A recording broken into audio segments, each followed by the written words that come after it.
We have 2 Surrons fend stopped as part of a declared firearms incident. We are Exhibition Road. The speeds are approximately 60. Locust Road, and passing Rimmon Road. The offside also. Road continues. Go! And Exhibition Road. Oh, please! Get on the floor! Get the car! Get the car! Get up!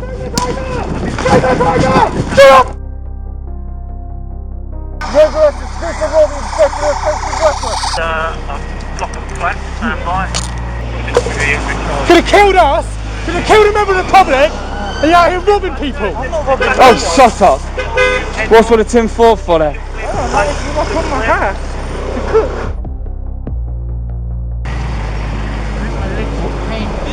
Well, it is probably in pain because you've crashed your bike. No, I'm stupid. Okay, one male, adult. You know, it's always like that. Arrested, switching off weapons, robbery, dangerous driving and failing to stop. Failed to stop, dangerous drive, robbery and suspicion of possession of offensive weapon.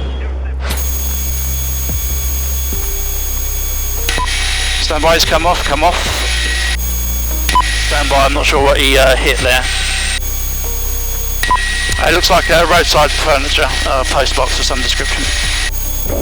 He's about to be searched, so we've recovered multiple phones on him.